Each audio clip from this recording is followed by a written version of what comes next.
Hello guys, so sobrang pagod kanina kasi I have to take my leave of absence today because kanina kailangan kontratahin ko yung dati kong staff na si Kuya Saldi na pumunta dito sa unit.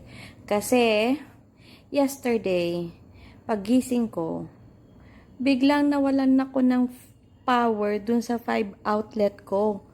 So, ang akala ko, walang kuryente dito sa building, kaya naka-generator or emergency power lang kami.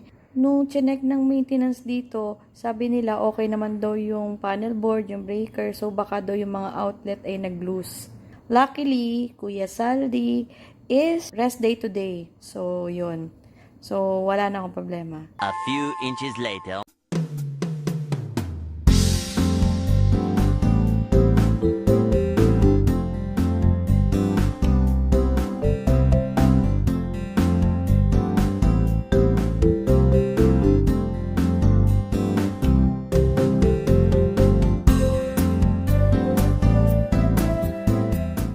Ayan, so may ilaw na yung outlet.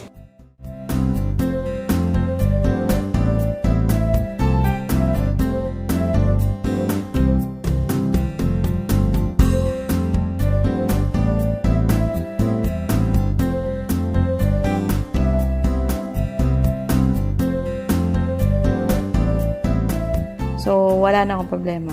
Natapos na. Ang galing ni Kuya Saldi. Diba? So, yun nga.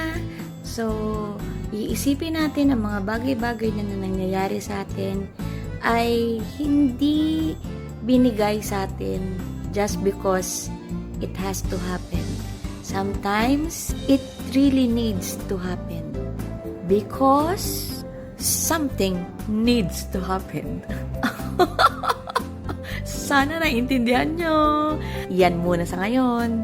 Maraming salamat sa panonood and see you until my next vlog. Bye!